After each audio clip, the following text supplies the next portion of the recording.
បាទថ្ងៃនេះយើងនឹងបង្ហាញបាយក៏ប្រាប់ពីចំណេះដឹងខ្លះអំពីពពែហើមពោះបាទនិយាយទៅហៅពពែទល់ពោះអញ្ចឹងបងប្អូនមួយចំនួនប្រហែលជាដឹងហើយថាពពែទល់ពោះមិនខ្លះប៉ុន្តែបងប្អូនមួយចំនួនទៀតដែលគាត់ចាប់ផ្ដើមចិញ្ចឹមដបងថ្មីប្រហែលជាអត់ដឹងទេអញ្ចឹងអាការៈនៃពពែទល់ពោះតើវាមានអាការៈបែបណាបាទអញ្ចឹងនៅក្នុងវីដេអូនេះបាទខ្ញុំនឹងបង្ហាញបងប្អូនបាទតើពពែទល់ពោះនោះវាមានអាការៈបែបណាហើយយើងត្រូវប្រើថ្នាំបែបណាដើម្បីជួយវាព្រោះសត្វពពែកាលណាដែលវាទល់ពោះយើងអាចបានជួយវាទេបាទគឺវាអាចនឹងងាប់គឺ 100% គឺងាប់មកឲ្យតែទល់ពោះយើងអាចបានជួយបាទគឺយើងអាចបានដាក់ថ្នាំវាអញ្ចឹងការអាការៈដែលវាទល់ពោះទី1វានឹងអាចប្រកាច់បាទវាអាចប្រកាច់ទេដោយសារវាទល់លាមកអញ្ចឹងវាអាចនឹងប្រកាច់ដែរហើយមួយទៀតពពែខ្លះគឺវាដើរអត់រួចទេគឺវាកធាក់ដៃកធាក់ជើងបាទគឺដៃជើងកធាក់ហើយក៏វានឹងបើយើងនិយាយឲ្យចំទៅដូចរបៀបដែលគេហៅថាអ្នកតាកាច់ទាញដៃទាញជើងកងងក្បាលកងងអីចឹងណាបាទហ្នឹងគឺអាការៈវាអញ្ចឹងបើបងប្អូនឃើញអាការៈបែបនេះយើងគួរតែមានថ្នាំព្យាបាលអញ្ចឹងហើយការព្យាបាលរបស់វាគឺស្រួលទេថ្នាំហ្នឹងគឺយើងអត់មានប្រើថ្នាំពេទ្យឬថ្នាំចាក់ទេគឺយើងប្រើថ្នាំធម្មជាតិបាទថ្នាំធម្មជាតិហ្នឹងបាទតែបងប្អូនខ្លះក៏មានអ្នកខ្លះក៏អត់ដែរតែយើងអាចទិញនៅផ្សារបានអញ្ចឹងបើសម្រាប់ពពែទល់ពោះមិនថាកូនពពែធំទេអញ្ចឹងបងប្អូនត្រូវតែមានផ្លែអំពិលទុំអំពិលយើងហូបផ្លែតែយើងយកឲ្យទុំយើងយកអំពិលទុំនឹងហើយ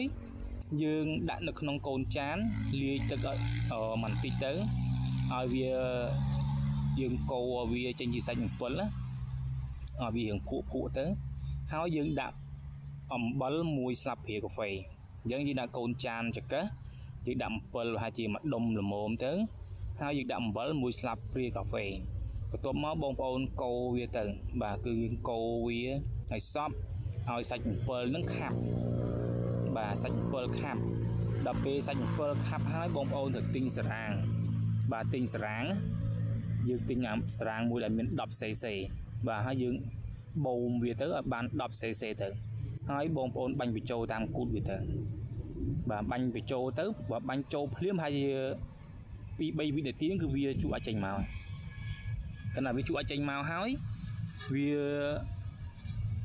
រៀងច្រើនហើយបងប្អូនត្រូវតាមមើលវាដែរអញ្ចឹងបាញ់ម្សាវាជក់អាចម្សាបើសិនជាមើលទៅ 4-10 នាទីវាអត់ទាន់ជក់អាចទៀតទេ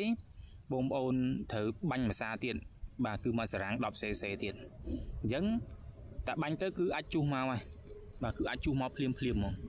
អញ្ចឹងកាលណាដែលវាជក់អាចភ្លាមហើយបងប្អូនមើលអាការៈវាបើអាការៈវា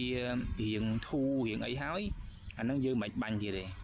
ប៉ុន្តែយើងនៅតាមមើលក្នុងរយៈពេលថ្ងៃនេះយើងតាមមើលវាព្រោះខ្លាចធម្មតាពេលខ្លះយើងបាញ់មកសារ៉ាំង2សារ៉ាំងអាចចេញមកហើយថាជា 4-10 នាទីគោ20នាទីគឺវាជក់អាចទៀតបើវាជក់អាចទៀតជក់អាចទៅធូរពោះជក់អាចទៀតអញ្ចឹងកាលដែលវាជក់អាចទៀតទៅវាធូរពោះហើយអញ្ចឹងពពែគឺលេងអី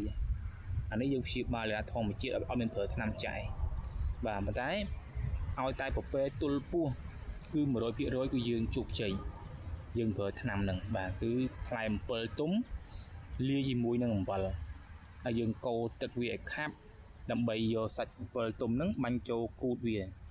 បាទបាញ់ចូលគូតវាទៅអញ្ចឹងវានឹងនេះហើយវានឹងជក់ឲ្យចេញមកហើយបាទអញ្ចឹងក្នុងវីដេអូនេះមានតែប៉ុណ្្នឹងទេបើបងប្អូនបាទដែលអ្នកចិញ្ចឹមពពែដែលគាត់យល់ដឹងហើយបាទហ្នឹងគឺអត់អីទេតែសម្រាប់តែបងប្អូនដែលគាត់មិនទាន់ដឹង